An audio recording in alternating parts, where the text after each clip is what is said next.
Hello and welcome to ChooseFI. Today on the show, we have our friend Jesse Cramer back for another episode. Jesse is a relationship manager at a financial planning firm in Rochester, New York. He's the host of the Personal Finance for Long-Term Investors podcast, and he's just a really interesting guy. He consistently sends me new blog posts, and I'm always intrigued by what he's up to. He's just a wealth of knowledge, and I think you're going to really like this episode. This is really a background on ultimately over-optimizing. And is the juice worth the squeeze? I think that's what a lot of us sometimes don't know. We get bogged down in detail. We don't know how to see the forest for the trees sometimes. And Jesse's ultimate contention is, how do you make great decisions within an imperfect world? And I think that's what we're all dealing with. Life is not simple. We're in a very complex dynamic system. And we have to understand that sometimes there's a give and take. And when you over-optimize in one area, it might cause risks in other areas that you just might not see. I think it's just important to be cognizant of this. And I think that's the ultimate takeaway from the episode is, how can I learn? How can I keep abreast of what's going on in the world, in my financial life? And how can I make the right decisions for me? Not for somebody else, but for me. I think you're really going to enjoy this episode. And with that, welcome to ChooseFI.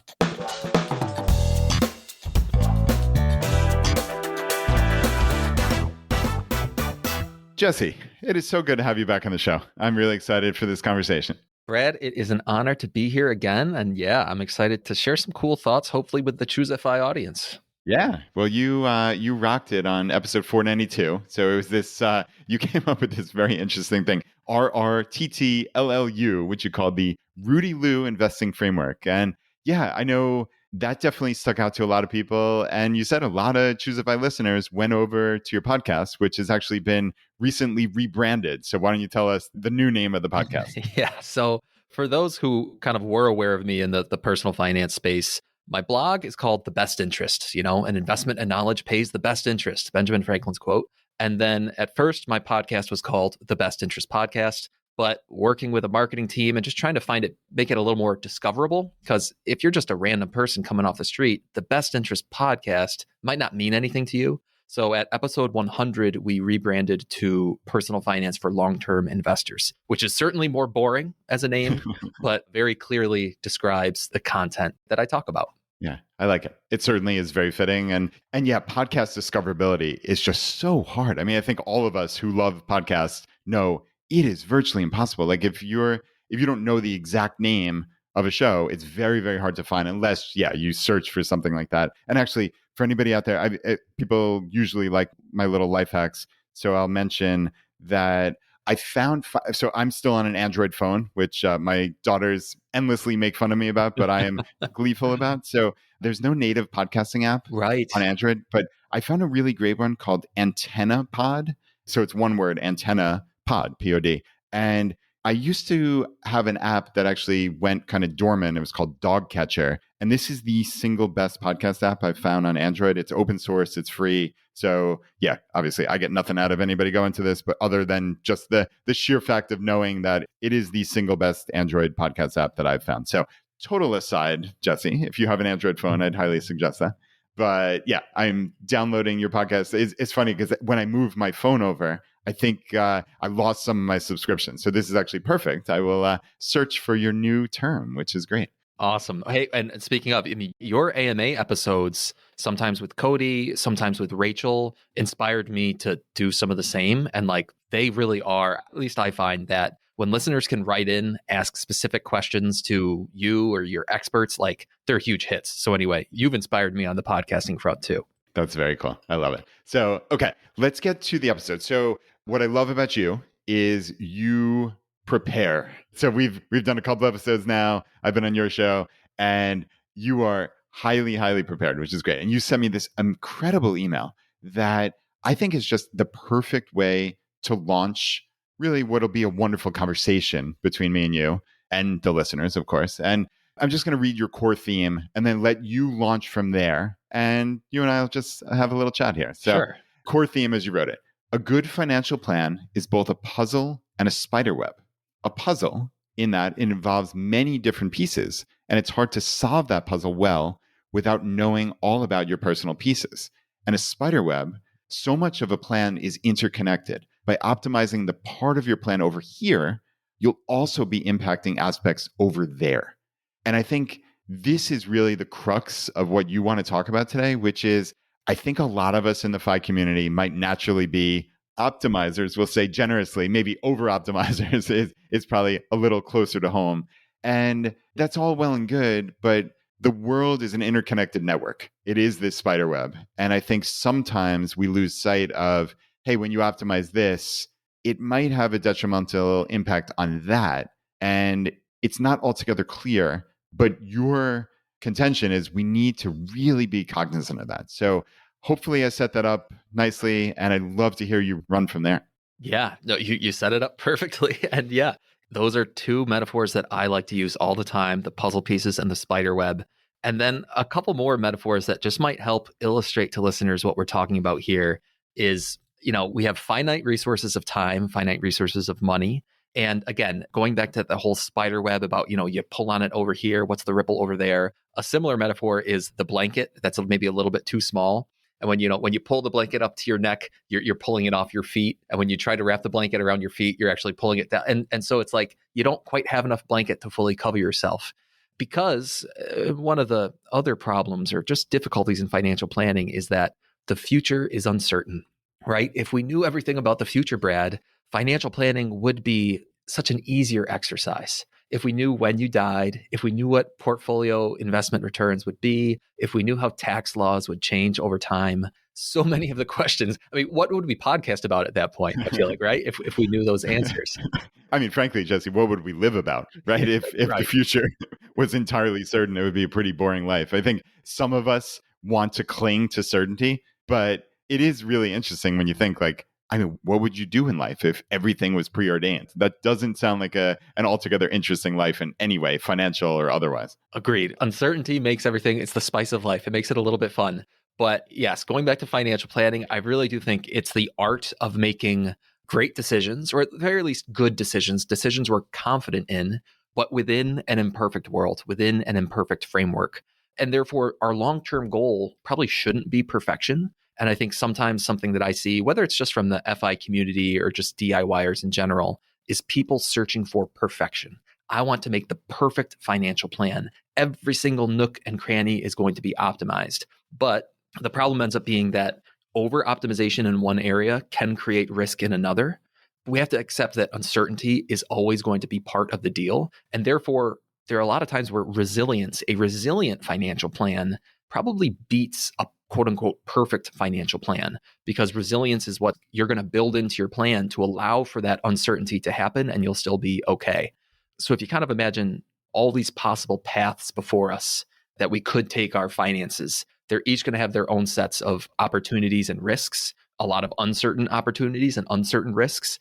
But every other path, the paths that we don't choose, also have their own opportunities and risks. And so that's what it really comes down to. Choosing a good or even great path for us right now, based on the circumstances that we know, accepting the fact that our path probably won't be perfect. In time, we'll look backwards and we might see the flaws. There might even be more flaws than we had originally hoped for and anticipated. But that's how I approach financial planning personally. And now, Brad, I'm happy to pivot maybe into some specific examples, because this has been a little esoteric so far, right? No, that's great. And it's funny because that's actually, before you get into whatever examples you were going to run with, which I suspect they're going to line up here, I was going to ask you, what areas do you see people chasing perfection in? So perfection is an interesting term. And I guess more broadly, what do they define as perfection? Because I think for many people, okay, you could take the die with zero, which is, hey, I'm literally sliding into home plate on my last breath with $0. I suspect very strongly maybe 1% of the fight community fits that definition. But perfection could mean for somebody, and I'm not advocating this, but it might mean my principal balance never drops below the dollar figure it was when I retired or reached financial independence, and I've been able to draw down along the way. For some people, it might mean, hey, I get to give multiples of my original money to my heirs. Like, again, I'm kind of setting up these maybe extreme examples, but I wonder what perfection looks like to people that you see in your financial planning world. Yeah. You just hit on something there, whether you realize it or not. And it's that every person kind of needs to define their own definition, their own axis of perfection, or at the very least, they need to be really honest with themselves about what's important to them. And maybe going back, I know, Brad, I really enjoy your episodes about fitness, right? And so going back to that, if someone out there is saying, listen, my goal is to squat twice my body weight, that's my long-term goal. But at the same time, I also want to lose 50 pounds. And I also wanted to be able to run a 5-minute, 30-second mile. You kind of tilt your head and you're like, listen, on their own, each of those might be attainable goals, but they might conflict with each other. Because if you're going to be strong enough to squat twice your body weight, you might not be light and lean enough to go run a 5-minute, 30-second mile. And so similarly, someone might say, listen, I want to minimize my long-term tax drag on my portfolio. I just hate taxes. I want to minimize taxes. Okay, if that's your goal, that's one possible goal. But that might mean that you're so over-optimized on taxes that you're actually making suboptimal investment decisions. And you're actually reducing your overall long-term portfolio returns, reducing your overall net worth. Another person, Brad, might just say, like, I want to be able to sleep every night, not worried about finances. And if that means I have to sacrifice some returns in order to seek out lower volatility, I'm totally willing to do that. But it's hard to be the person who both maximizes returns and also maximizes their sleep. Right. Because, the risk has to come from somewhere. So that's a little bit of what I'm getting at here. Going back to that blanket example is like, listen, if you're pulling the blanket too close to you in one way, you have to be pulling the blanket off another part of your body in another way.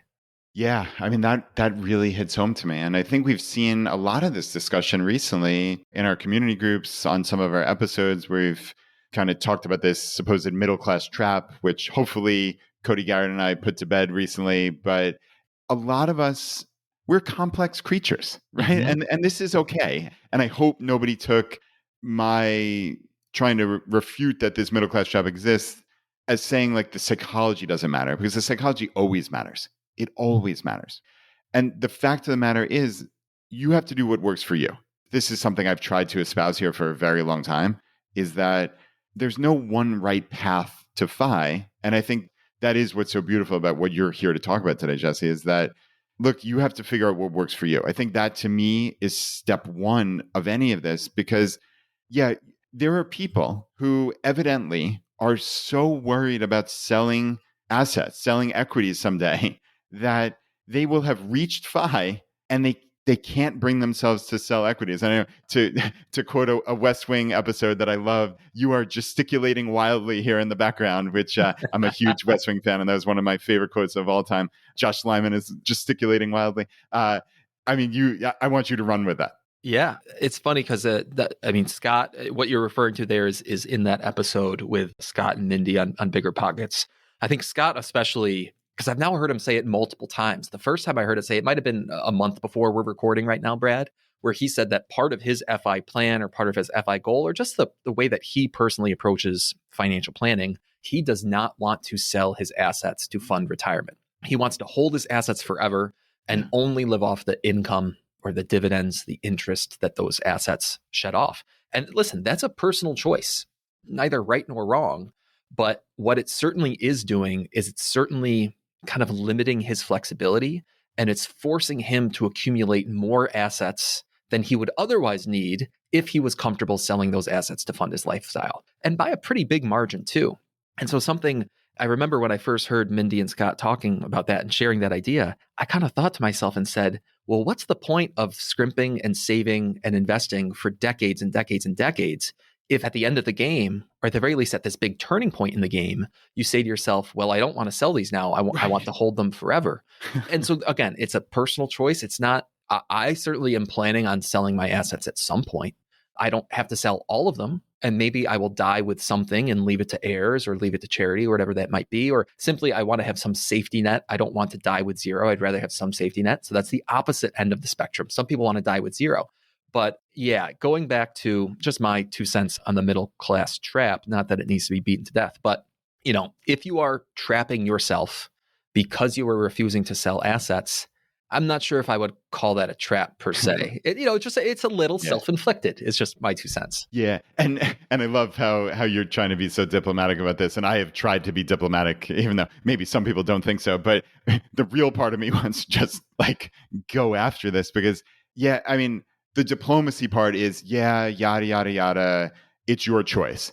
But come on, if you've been on a path to FI for 10, 15, 20 years and you've won the game, you've done everything right. And then at the last instant, the last second on the shot clock, you decide arbitrarily, I can't sell my assets. Like, this is insane. Like, this is legitimately insane because it misunderstands that some types of quote unquote income are by definition better than others, right? Like, you have these like dividend investors who think that's like magical income. And yeah, you're rolling your eyes like I'm rolling my eyes. Like, dividend income is not magical income. It's simply not. Anybody who tells you that is just lying to you or doesn't understand how the world works. It is essentially forced selling of your assets, just with less flexibility. It's stupidity compared to just actually selling and being able to do all the amazing 5 things that we can do, which is controlling our tax rate, controlling our exact, where do we take this money out to maximize the standard deduction? Like, oh, I only want to take a little bit out of my 401k, which is then taxable income. And because I'm in the 0% long-term caps gains rate, I can take some more out of my taxable brokerage.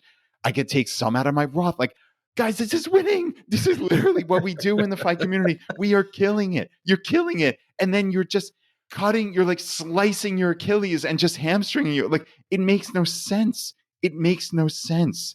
Yeah. So if you have come up with a plan for 15 years that says the entire thing is predicated on winning by selling some assets, you have to sell your assets. Like, I'm going to give you the tough medicine for once. You have to sell your assets. Totally. It's very simple. Totally. I mean, that is the point of it all. You know, the 4% rule. I know it's oft debated and it's changing, and that's really good that it's changing, or at the very least that it's a topic for conversation. It's based on the idea of selling assets. It was never based on the idea of holding everything forever and only living off of income. Going back to dividend investing, I know this is listen, if you're part of this community and you're really into it, you might have heard people talk about dividend investing before. And what I'm about to say is certainly going to irk the dividend investors out there. But this is my metaphor for dividend investing. And it comes from the best man at my wedding, who's a ChooseFI listener, Trey. Shout out to Trey. And it comes from Trey when he was about 6 years old. And part of that age is certainly going to offend people. When Trey was 6 years old, he believed that you could take a dirt bike. And now I'm showing you visually, Brad, but I'll explain it to listeners. He believed that you could kind of put a dirt bike on its back tire, so it's facing vertical. Then you can take a second dirt bike with a second rider, do the same thing. So now you have 2 dirt bikes that are both vertical and their tires are touching. And he believed that if you rev them full at the same time, they would essentially ride themselves. One dirt bike would climb the other, and then the second dirt bike would climb the first one infinitely into the sky. Nice. And that is how dividend investors believe in dividend investing, because they believe that you can get this free cash flow and that there's no side effect, that it's like defying gravity. It's like Wicked. They're defying gravity and they are flying in the sky and they are holding onto their stocks. They're holding onto their value forever while also collecting this really great cash flow. And as you and I both know, well, the cash flow has to come from somewhere. And what happens is that the stock price drops the day that you get your dividend. Yeah. And just like you said, it's forced selling. Anyway, you're right. The whole idea, though, of that middle class trap, I mean, some of that idea is predicated on the idea that some types of income are better than worse than others. And I think one idea that every single investor, DIY, member of the FI community, whatever, an idea that can benefit everybody is the realization that money is fungible, right? A dollar is a dollar is a dollar. Yes, of course, and we'll get into some of this right now. Like, you should think about taxes, and some dollars in some accounts have more or less of a tax consequence than others. But right, like at the end of the day, you have to fund your lifestyle some way, somehow. And in that way, money's fungible. A real estate dollar isn't inherently better or worse than a stock dollar. But if someone chooses to believe that, I would wager they're probably doing more harm than good. Yeah, I would tend to agree. And that all said, if you find yourself in a position where you simply cannot sell, or you believe you will be not able to sell, okay, well, then you have to know yourself. And I'm not backtracking here by any means, Jesse. I hope this is a tiny, tiny, tiny minority of people, 1% or fewer. Yeah, I mean, but you have to understand, as Cody Garrett says, you're turning assets into income. Mm-hmm. That's what we're doing. So whether you sell securities, stocks or bonds, mutual funds, et cetera, to get this income, or you sell those same things and buy a business that creates cash flow, or buy rental real estate that creates cash flow, or sell those stocks and put it in a high yield savings account, which creates cash flow. Like, okay, you have to understand you're still selling, right? Like the money is not magic. It didn't just come out of nowhere. So you are making a decision. And I think a lot of us would argue you're probably lowering your overall net worth, certainly by putting it in that last option, right? Because simply the money is not going to grow in a high yield savings account. Yes, you're going to get this income, but the principal is going to be the same if you remove all the interest, right? Dividend stocks, we're going to rip on them a little more. Almost by definition, like companies are capitulating. They're basically just giving up when they send a dividend. Warren Buffett would say it's like dividend is the worst possible thing you can do with your capital as a company because you have nothing better to do. All of the 7 other things you can do: buy new businesses, invest in CapEx on existing businesses, even frankly, repurchasing shares is by most accounts better than giving a dividend. So it's like you're buying a stock where like the company has given up. They can't grow. So by definition, almost you're buying a stock that is not going to grow as significantly as a broad-based index fund, but you're getting that magical income. And of course, I say that with sarcasm. So there's no free lunch is ultimately what it boils down to. And I think this is important because, Jesse, this is a big area where I see, we spend about 10 minutes on this little sidebar, but this is an area where I see people trying to over-optimize. Yeah. And it's just people shoot themselves in the foot. Absolutely. Right. The free lunch that you just mentioned there, Brad, I mean, that is there's a lot of misconceptions in the financial planning world that boil down to someone believes they're getting essentially a free lunch. And when they look under the hood, boy, it's certainly not as free as they thought it was. I mean, maybe there are some good aspects of it, and we can dive into one. Okay, it'll be a little contentious maybe, or I'm happy to get some pushback from listeners. We're already being contentious here, Jesse. Just go for it. This is the most controversial episode in ChooseFI history. No. I know, literally. Totally inadvertently, but we're on a roll. Tax loss harvesting. Now, tax loss harvesting, I want to say, is one of these areas of financial planning where there's totally a place for it. And done well, it is a good quiver, arrow, I should say, to have in your financial planning quiver. But when I see people write about it, and again, usually what it is, it's people writing in on, say, the Facebook groups or on Reddit or something like that. I see a lot of people over-indexing, over-optimizing into tax loss harvesting in a way that ends up being probably neutral at best, potentially even detrimental at worst. And now my thought here, Brad, is would you say that like the audience at this point doesn't need a definition of tax loss harvesting? Do you think they're familiar enough with the AMA episodes and questions you've done before? Probably, but just give a very quick background. Yeah. So, I mean, the super 2 sentences that it's the practice where investors sell some of their assets at a capital loss to offset other assets that they sell at capital gains. So otherwise, if you just realize capital gains, you'll owe some taxes on those gains. But if you also intentionally realize losses, the losses offset the gains, you minimize the taxes that you'd owe, commonly employed to enhance after-tax returns. So when you have a taxable brokerage account, something like tax loss harvesting can make a lot of sense. Sounds about right.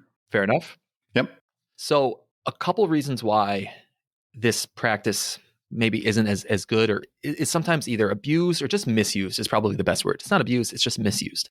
I will say, I think the wash sale rule is significantly harder to avoid in practice than in theory. For those who don't know, right? So if you try to execute tax loss harvesting, you have to make sure that you don't buy or sell a substantially identical asset 30 days before or 30 days after you execute your sale. So you've kind of got this like 61-day window, 30 days, the day you do the thing, 30 days after. And the part where I see people trip themselves up, it applies to all accounts, all investing accounts from which the owner controls or benefits. It includes your spouse's accounts. It includes things like dividend reinvestment. So let's say we're sitting here, Brad, we happen to be recording on June 24th. And let's say because of what's been going on in the world, I could go off and tax loss harvest today. Well, maybe I'm not aware, but on May 31st, the stock that I want to tax loss harvest today, I had dividend reinvestment going and it shed off a dividend 25 days ago that automatically got reinvested into that stock. If I try to tax loss harvest today, it's going to be a wash sale and I am not going to get the benefit of it that I intended. So in order to properly tax loss harvest, you need a lot of awareness of all your investing accounts, all your spouse's investing accounts, retirement accounts, everything. And so it's just one of those reasons, again, where if the juice is worth the squeeze, if we're talking about situations when you're doing 5 and 6 figure or more types of sales to prevent thousands, if not tens of thousands of dollars of taxes, by all means, like it's probably worth doing all the monitoring and et cetera, et cetera, et cetera. But if we're talking about kind of de minimis amounts, I'm not sure it's worth it. I'm happy to get into a couple examples though, where I really think tax loss harvesting is good, is worthwhile. But when the typical person, all they use tax loss harvesting for is they say, here's my taxable brokerage account. I have some assets at a loss, other at a gain, and I'm just going to execute tax loss harvesting. What they've done there, especially if they're kind of repurchasing a substantially equivalent asset, they haven't changed their asset allocation at all. Right? Part of the goal is you maintain the same asset allocation. And what they've done by realizing some gains and offsetting with some losses, they have not changed the cost basis of their portfolio. They haven't changed the cost basis of the portfolio at all. What they've done is that instead of realizing the tax, instead of paying the tax now, they've simply kicked the tax can down the road until a future year. Or maybe if they're close to death, maybe they permanently eliminate that capital gains tax through the step up in basis, which is fine. But what most people do is they kick the can down the road. And yes, from a time value of money point of view, I would rather pay $1,000 in taxes 10 years from now than $1,000 right now. But for the hassle and the risk that they incur through a wash sale or whatever it may be, the fact that they aren't fundamentally changing their portfolio construction at all, it's just that's a set of truths that I think the average DIYer should be aware of before they dive headfirst into tax loss harvesting. Yeah, that's an interesting one. And yeah, I don't think we'll go into all the positive examples because, yeah, there undoubtedly are. But I mean, you've opened my eyes in the sense that really it's about having all of your money. I'm thinking about a company like Wealthfront, which I have a small test account there because I like to test these things. Obviously, I'm a podcast host on a personal finance show. I've had accounts at M1 Finance and Wealthfront, and they do cool stuff. But one of the neat things about Wealthfront was they do automatic capital loss harvesting. Now, interestingly, as you're making me realize, okay, I have plenty of accounts in taxable brokerages. I have them spread across multiple brokerages, and you're talking also a spouse. So this doubly complicates it. And if anybody in that 61-day period had a dividend reinvested or made an automatic purchase that they might not have thought about, well, that renders the whole thing moot. And then your capital loss that you theoretically just harvested is a wash. You literally do not get to take that capital loss on your tax return. So then, right, if you've harvested cap gains to offset it, then you literally have just created a taxable event for yourself, which is less than ideal. So not saying not to tax loss harvest, but man, Jesse, that's an interesting one. And it's funny because I think what most people think of when they think of tax loss harvesting is, okay, I just have to make sure that I put it in a similar type of asset, but a little bit different. So most people think they can get by with, hey, I'm in a total stock market fund, and then I can sell that and buy an S&P 500 fund. And I think most people, the current thought, and I don't have any knowledge on whether the IRS has upheld this. I suspect that it has based on how prevalent this concept is, but that's okay. And that does not run afoul of the wash sale rules. But that really is the open and shut conversation on wash sale, not what you brought up, which is I think a lot of people just simply don't have all their money in one spot, don't have visibility into it. And I think, right, by over optimizing one spot, they're actually hurting themselves, not helping themselves. Yeah, I agree with that. And if anyone wants just a quick litmus test, just to see if it's like a worthwhile pursuit, one of my personal tests is to ask myself or to ask people I'm working with or listeners, whoever, well, hey, will this act fundamentally change your overall asset allocation? Because if yes, then you might as well tax loss harvest while you're doing it. So what do I mean? You're selling your second home. You inherited a small cabin in the woods when your grandfather died, and now you want to sell it. You are going to realize some capital gains through the sale, let's say. So you're fundamentally changing your balance sheet in some way, and these capital gains are going to be imposed on you anyway. Well, you might as well try to realize some losses to offset those gains. Another common one, and this one probably applies to a good amount of listeners, is let's say you work in tech, you work at a startup, you are paid in equity, you are over-concentrated in your company's stock, and you've decided it's time to diversify. Well, you're fundamentally changing your portfolio. You are changing your investment side of the portfolio. You're going to be realizing gains to do so. Okay, you might as well also realize some losses there and try to balance that out. So there are some awesome ways, obviously, to execute tax loss harvesting. It's a great arrow in your quiver. It's just, again, it's something you don't want to over optimize it in a way that ends up being detrimental. Yeah. All right. What's the next area that you see a lot of people trying to over optimize? A similar one is the asset location dilemma, which, depending on how you use it, how you approach it, how you prioritize it, it can be a tax trap or it could be an amazing tax strategy. So again, the quick 30-second explanation here is that, as many of us know, some types of accounts, qualified accounts, retirement accounts, IRAs, 401ks, et cetera, Roths, et cetera, those accounts do not have, they're tax-free. They're tax-free on an annual basis. Capital gains, dividends inside those accounts, tax-free. They aren't taxed. Taxable brokerage account, though, on an annual basis, any sort of dividends, income, capital gains in that account gets taxed. So the thought process here is, well, and this is something I know you guys have done a great job talking about before. You say, well, listen, if I'm going to own different types of assets anyway, let's just use stocks and bonds as an example. I know that bonds tend to have a lot of annual income as a percentage of the overall bond's value. And that income will be taxed if it's in a taxable account. Therefore, I'd rather shelter my tax inefficient bonds inside of an account where there's no taxes actually charged to me, like a qualified account. Therefore, I'd rather keep my stocks, which tend to be more tax efficient, especially if they're in like an ETF wrapper or something like that. I'd rather keep my stocks inside my taxable account. And listen, this is a good strategy and it can be done well. And a lot of the advice that I see online, it is done well, but we want to be careful not to always let the tax tail wag the investing dog, as it were. So a big part of my personal thought process is that the first thing we want to do as DIYers, people in the FI community, is you want to make sure that your asset location in each account is properly matched up with the timeline and goals for that money. And then once you do that, then you can start to consider if asset location really is a valuable thing for you. And maybe the last thing I'll just say before kind of tossing it back over to you, Brad, and getting some of your thoughts is that there's this really good Vanguard study from 2022 where they wanted to dig into the actual nuts and bolts value that someone gets from proper asset location. And so the baseline for this study was they took someone who has assets in a taxable account, in traditional accounts, and in a Roth account. So all three account types that many of us benefit from. And the baseline is that someone is 60-40 in all three of those accounts, 60% stocks, index fund, 40% bond index fund. And then they compared that to situations where this same hypothetical investor just totally optimized as far as they could for asset location. And on average, that investor benefits somewhere between 10 and 20 basis points per year of after-tax returns. So instead of receiving, say, an 8% average annual return, they might receive 8.15%. So yeah, there's some benefit there. There's some juice to squeeze out there. But maybe what I'll get into after you share some thoughts is just, we want to be cautious and careful not to over optimize. Yeah.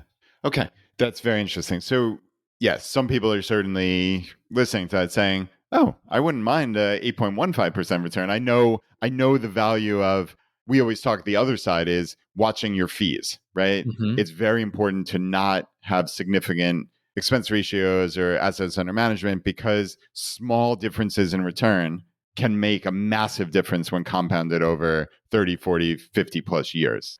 So there clearly is a benefit to doing this, but I guess my question to you, so what is the downside of over optimizing here? So, you talked about timelines and such.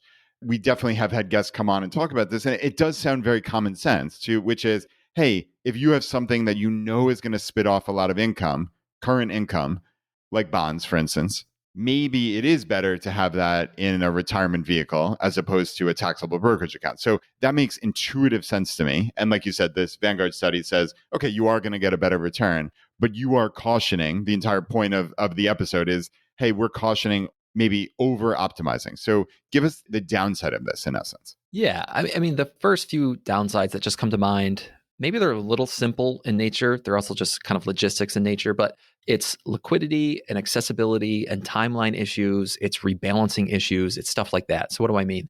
Well, An optimized asset location strategy, if that's the one axis that you're really pushing hard on, you're almost guaranteed that each account's kind of investment timeline is no longer going to match the timeline in your financial plan. So if we take a taxable brokerage account, for example, it is, as we know, it is the most flexible account. And yes, we have Rule of 72T and Rule of 55, and we have some good strategies to access qualified accounts early if we want. But everyone who's pursuing FI, their taxable account likely plays a pretty big role in the near term, right? When we're talking about those early years of retirement, when we're just talking about how they're going to maintain their lifestyle and cash flow for the early years, their taxable account plays a big role there. And if they are matching up assets with those future liabilities, that probably means that those near-term liabilities won't be funded from stocks. They'll be funded from bonds or cash or some other lower volatility, lower return asset from a taxable account, because the taxable account's the one with flexibility. But wait a second, if we're optimizing for asset location, we're probably not going to have any bonds or any cash in our taxable account. We're only going to have stocks in our taxable account. Now, this isn't the end of the world, Brad, I will say, because something that someone can do is they can say, well, I'll optimize for asset location. If I need money this year, I will sell some stocks from my taxable account. But then what I'm going to do is I'm going to go over to my qualified accounts where my bonds reside, and I'm going to trade an equivalent amount of bonds over there for stocks over there. So on net, across my entire balance sheet, I haven't really sold any stocks. I sold some from my taxable account, but then I bought the same amount in my qualified account. And over in my qualified account, I ended up selling some bonds there. And that is, technically, it does work. It's just one of those things where, yeah, you're kind of, by over-optimizing on asset location, you are now certainly under-optimizing in terms of just simplicity and logistics and accessibility and those kind of things.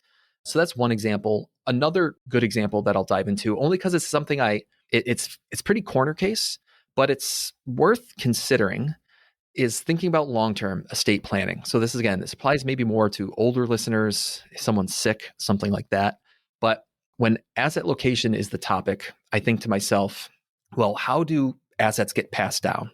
And taxable accounts get passed down with a step up in basis. Capital gains essentially get erased, for lack of a better term. IRA accounts get passed down. If it's not going to a spouse, if it's going to a child or a grandchild or something like that, IRA accounts get passed down in the form of an inherited IRA. And maybe this is actually something I should bring up in the next topic if we dive into Roth conversions. But the point is, there are some questions that we ought to ask at a certain point in life. We ought to ask ourselves, not necessarily how are we investing for me and my lifetime, but how are we investing for the person or the entity who will receive my assets upon death? And again, if you over-optimize, say, an asset location, you might not be considering questions like that. Yeah, that's interesting. And it's funny because I think a lot of this is, like you said at the outset, it's in the eye of the beholder, right? Because some people might be saying, oh, wow, that sounds like a huge stress to have to over-optimize. Where do I have this money and how is it going to be passed down? I don't understand any of these rules. But again, I think your larger point is there are some things where the juice is worth the squeeze, right? So that's something that could make a massive, especially if you're talking potentially millions of dollars, that could make a massive difference in terms of potential future tax liability to your heirs, et cetera. Like you said, step up in basis. There's a step up in basis on a lot, and there's very little tax ramifications. But an inherited IRA, as I understand it, when you take distributions from that, that is taxable income, correct? Correct. So the current inherited IRA rules, if you were to die today, it might be a little different if someone died in the past 5 years. One of the annoying things over the last 5 or 10 years with Secure Act and stuff like that is that depending on the date of death, the inherited IRA rules were a little different or a little nuanced.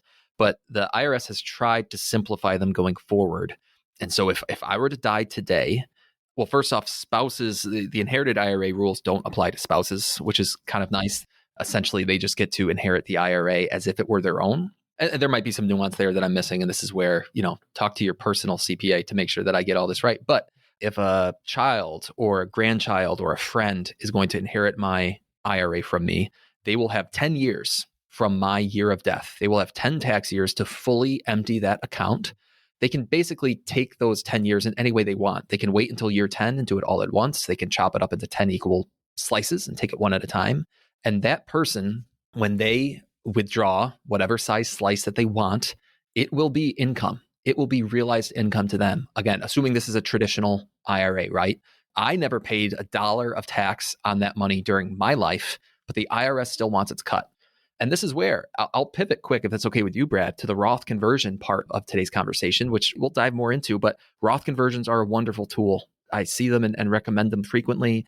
And whether it's someone who's in early retirement, taking advantage of their low income years, someone in normal retirement, taking advantage of lower income years and trying to prevent large required minimum distributions later on, RMDs, or whether it's people who are like you or I, our age, Brad, and all we're trying to do is execute backdoor Roths, which involves a Roth conversion. It's a wonderful strategy. But especially for an older person, they might be considering making a Roth conversion at 22 or 24% in the federal bracket. Okay, fair enough. Let's say that's true. Well, if that person were to pass away, let's say, and they've decided that their grandchild, who's 20 years old, is going to receive part of that inherited IRA. Well, that 20-year-old probably isn't earning anything, very low income, and maybe for a few years will be very low income. And in theory, they could inherit that IRA upon death of their grandfather, let's say, and they could distribute a lot of that IRA in the 0 or 10 or 12% brackets. So it's like, why would grandpa do a Roth conversion to intentionally realize 22 or 24% taxes when maybe in the next few years he might pass away and the grandchild will pay a much lower tax rate? Now, that is super corner case, super nuanced. And I will say, some trusted estate attorneys and some CFPs who I know personally would say, no offense, Jesse, but we don't really make planning decisions based on the inheritor. We much rather just make planning decisions based on the fact that the living person is in front of us and still breathing, which is fair. And maybe one other quick sidebar, because you made me think of something there, Brad. It's funny that if you talk to an asset manager or someone who's just trying to optimize your portfolio, they're going to just focus on investments. If you talk to your CPA tax preparer, they're only going to focus on minimizing your taxes. If you talk to a trusted estate attorney, right, they're really going to be thinking through the lens of, minimizing estate tax or a smooth transition of assets. And that's where it gets hard, because I think the truth is you kind of need to balance all these different things all at once. Going back to our opening statement, this really is a balance. You're trying to find a balance between these different priorities. So depending on who you listen to, depending on where you're getting your advice or your information from, if all you do is listen to CPAs, you might be coming at this conversation today from a very different lens of just minimize tax, minimize tax, minimize tax. So I'll leave it at that. I can see your wheel spinning. Yeah, no, that's a really good one. And that'll take us to the next part of the conversation, which is, okay, how do we learn enough to figure out who to listen to, or how do we trust our instincts if we don't have instincts on this, or we don't have a sense of what is over optimizing and under optimizing because, oh, I heard ... right? And it might just be, I heard on a podcast, I heard on a website, I heard from my CPA, I heard from my whoever. So that, to me, I'm going to let you run with that. But I did want to just double back real quick, just lest we scare anybody. I think for most people on estate taxes, the estate tax is really one of these things in the public consciousness and politics that is so misconstrued. Almost nobody pays any estate tax at all. I mean, it's fleetingly, you could round to 0 on the number of US households that pay estate tax each year, because the lifetime exclusion is so massive, so massive. So when you hear something like the death tax thrown around, like, it's mostly complete nonsense. And I mean, it's great marketing. Let's also be clear. It's incredible marketing and it's a wonderful scare tactic, but nobody pays that. So most assets, like we talked about, Jesse, to my knowledge, again, if it's under that exclusion, the recipient of the estate, whoever gets the money, not the person who passed away, they do not pay tax upon that death or getting that money. I can think of no instance that I know of if they're under that exclusion.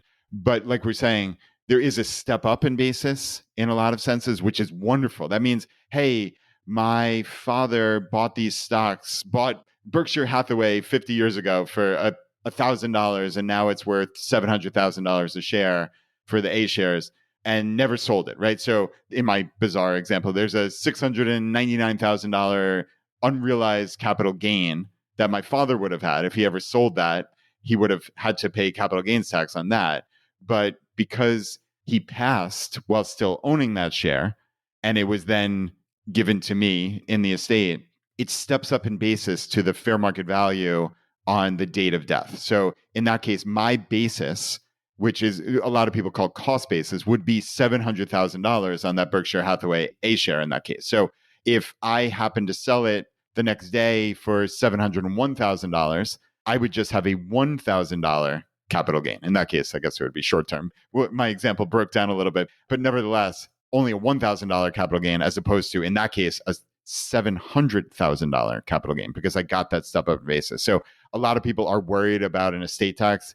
They really shouldn't be. They really, really shouldn't be. Correct. Totally agree with that. I mean, the estate taxes only applies to especially at the federal level, applies to a fleetingly small minority of people. At the state level, some states, I will say, do have estate taxes that are worth considering, or at least will apply to more people. I can tell you one, and here in New York, for example, our estate tax is a cliff, meaning, right, if you are $1 over the limit, the estate tax now applies to your entire estate, right? If you're $1 under the limit, nothing. You aren't taxed on anything. If you're $1 over, everything gets taxed. So, okay, here in New York, it can be pretty important to just get your ducks in a row. And even if you're vastly under the federal estate limit, it can still just be worthwhile to consider, okay, upon my passing, where are my taxable assets going? And is someone going to really benefit from the step up in basis that they receive? Where will my qualified, especially traditional assets be going? And will those people who receive them, say via an inherited IRA, will they really get the benefit that they want? I mean, let's say you have 2 adult kids you're leaving your money to. One of them is very successful and a high earner. The other one took a different route and is maybe earning much less money. Well, all else being equal, you'd rather pass, and let's say just trying to be a fair parent, you want to share your assets with them 50-50. Okay, totally fair, totally reasonable scenario. Well, you would probably rather, and they would probably rather, have the higher earning child receive your taxable assets with a step up in basis, and your lower earning child can receive a larger share of your qualified assets because they will end up paying less tax on it anyway. It's just little stuff like that. Again, it's worth being aware of these things. And maybe one of the challenges, as you were kind of segueing there, Brad, is you're saying, well, how do we make sure we're not over optimizing or under optimizing? How do we keep all these things in balance? And my first gut response is it goes back to the idea that perfection isn't the goal, right? I think we have to admit to ourselves that our plan will never be perfect. And even if we were to make every perfect decision right now, the fact of the matter is that a year's worth of market changes or a year's worth of tax law changes might take today's version of perfection and just render it obsolete. So my personal take is of course, continue learning, especially, the DIYers, the FI community, keep on learning, listen to good sources, try to just expand your knowledge base piece by piece. And then with the knowledge that say, I'm not going to be perfect, but I'm going to try to create a plan that I can live with, that gets me to my goals, that I believe takes a few different things into account, many different things into account, and then revisit it. However often you need to revisit it to make yourself feel good, revisit that plan. A financial plan shouldn't be static, right? I think it needs to be dynamic because the world is dynamic and you need to be able to roll with the punches. But at the end of the day, admitting to ourselves that I'm not going to be perfect, but I'm going to be pretty good. And I'm going to be good enough to live the FI lifestyle I want. I'm going to be good enough to do these things in life that I want. I think that's an important admission that we need to make to ourselves to find success. Yeah, that definitely resonates with me, right? Because, well, a couple of things. I guess most importantly, we need to keep learning. And I think this has been one of maybe the keys to my kind of life success, as it may be, is I just learn. I just try to take in information, even, Jesse, when it doesn't seem like it's especially pertinent right now. And I think that's kind of what you're saying is, and I'll find this with people who listen to podcasts sometimes. Friend of mine, I'm not talking about ChooseFI necessarily, but just podcasts in general. It's like, oh, I didn't like the title of that episode, or, oh, I didn't think it was going to apply to me. And it's like, okay, well, that's all well and good. But podcasters can only put 6 words in a title and it's an hour-long podcast and they can't possibly cover everything. First, that's kind of my public service announcement. But second, you never know when you're just going to seed your brain with something that can really help you. And frankly, if you listen to an hour podcast, most of us are listening to it in 1.25x or 1.5x or something like that, and you're spending 40 minutes on it, and you learn 1 or 2 things, That's actually a pretty good use of your entertainment time. So maybe create like a simple Google spreadsheet or something, which is, hey, I learned something today. I know this sounds like a little extra work, and it is a little extra work, but I'm thinking about, I don't know, like randomly starting new businesses. I love the podcast My First Million, Mm-hmm. and they introduced me to another one called the Corner Office, and it's not Corner. It's this guy's last name, which is Koener, I believe. And it's just fantastic. It gives me like a ton of business ideas. And frankly, Jesse, am I going to take action on any of these in the next week, month, year? I don't know. I doubt it. But you never know. And you never know when that little piece of information might help you in your life somehow. And I think this to me is really the cornerstone of learning things is like you simply can't know when it's going to help you, but there's no argument that having more information is worse than having less. And I think personal finance is a perfect example. Like there are just thousands of little pieces of information that you ideally could know. Do you need to know all thousand or multiple thousands? No, of course not. But the more that are just kind of like rummaging around in your head somehow and you can make a cohesive picture, like, well, then you have a little more information than you did the day before. And I think that, again, it's not over optimizing. It's not saying to succeed in your personal finances, you have to spend thousands of hours learning all this stuff because that's antithetical to what I believe. Right. Right. And I know you too. Like I optimize for simplicity in most cases. And I think personal finance is actually really easy. But that's easy to say for me because I do have a lot of these pieces of information in my head. Totally. I got a shameless plug, but right, an investment in knowledge pays the best interest, right? That's how I got the name for my blog. It's this Benjamin Franklin quote, an investment in knowledge pays the best interest. And there's so much truth in putting together these puzzle pieces in your knowledge set, right? Whether it's about financial planning, personal finances, it could be about cooking, it could be about fitness, it could be about whatever the thing is that you want. And just like you kind of alluded to something there that I really liked, Brad, which is you kind of get these factoids, they start rummaging around and floating around in your head.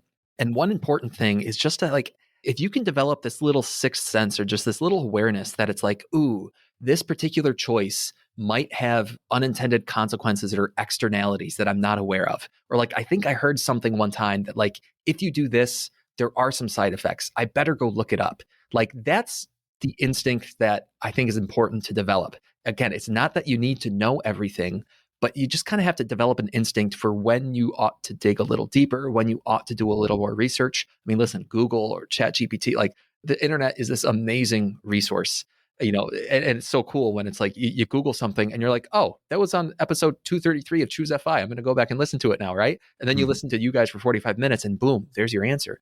But you're right. We don't need to make this complex per se. But what we need to just be aware of is that, yeah, it's back to the spider web. If you tug on it over here, you might be jingling the web over there. And it's good to know that up front. Wow, Jesse, that sounds like the perfect kind of energetic close to the episode. That feels like the exact point we want people to take away. And yeah, I think an episode like this, sure, we gave a lot of examples, right? And you dove into a bunch of things, but it's really the larger point of, okay, you can't over optimize in every area. It's just simply, it's not going to work. There's always some give and take in life. And you need to be aware of that. You also need to figure out what works for your life, what helps where you want to optimize. And that might simply be, hey, I don't want to optimize. I want to just optimize for the sleep well at night test, which I've repeatedly said here on the podcast. And that's just something that's important to me. Now, does that mean, Jesse, that I'm throwing my hands up and I'm not doing anything savvy with my finances? No, of course not.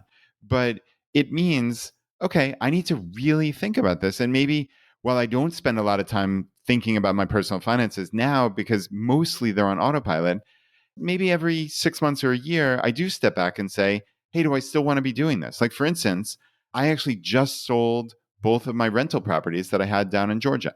And actually, this is really cool because this was originally envisioned by Stephen Boyer of Camp FI creation fame as a future FI co-housing community. And interestingly, it is coming to fruition. The first people are moving down there. I kind of call them settlers, but the first people have moved down there and it's real. This is happening. So I own 2 rental properties in that community and they've been wonderful rentals. but it just was time. I actually sold one to someone who's moving down there, and I sold one to somebody else who's just going to continue using it as an investment until someone wants to move into it, and then they'll sell it to them.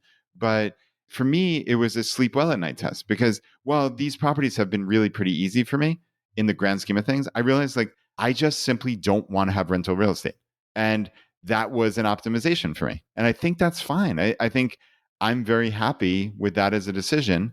And I think that's what we need to do is what I would counsel as my last word here, Jesse, is everybody should just take a periodic look at their assumptions.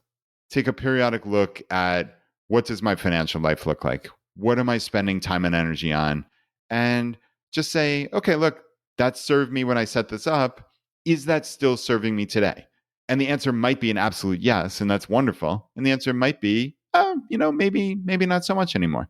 Maybe I want to pivot in some way. It might be, hey, I want to double down and buy 20 rental properties. That's great too. I'm not arguing against rental properties in any way, but I'm optimizing for simplicity now. So yeah, that was a massive win for me. And I think it's just kind of a cool illustration as we end the episode on just how you can look at your financial life and say, okay, is there a time and a place to rethink this? I think that is what I personally would love for people to get out of this. I totally agree. Is the juice worth the squeeze? And your answer is allowed to change, right? Yes. Life is dynamic. The future is unknown. We don't know what will come. This whole process is not a static process. It's a dynamic process. We're always allowed to revisit our assumptions, revisit our answers or our plan based on those assumptions. And yeah, can't thank you enough for having me on, Brad. This was a really fun conversation. Yeah, I always love having you on. And we mentioned this earlier. So where to contact you? Because I'm fanatical about making sure people know exactly. So it's bestinterest.blog. So there's no the there. It's just bestinterest.blog is your website. It's phenomenal. And people can find your podcast there, but they can also just search for the new name of the podcast, which is Personal Finance for Long-Term Investors. You do have a hyphen between long-term. Hopefully, the podcast apps are smart enough to find it without that. And I suspect they are, but maybe not. Put a hyphen in there. So I know it's a great show, and I hope people check it out. I know a lot of people checked it out the last time you're on episode 492. Anywhere else people can find you or reach out to you? Those are the big two. And the third small thing that I do, but it's the way that I think a lot of people just keep in the loop is if you go to bestinterest.blog, I send out a very quick weekly newsletter with my new articles, my new podcasts, and good stuff I find from all over the internet. So that's the way a lot of my audience kind of keep a pulse. But those are the three things: the blog, the podcast, and the newsletter. I love that. And people can find the sign-up link just on your homepage of bestinterest.blog. Exactly. Awesome. Jesse, this has been great. I really appreciate your time. Thank you, Brad. Likewise. Thanks so much for having me on again.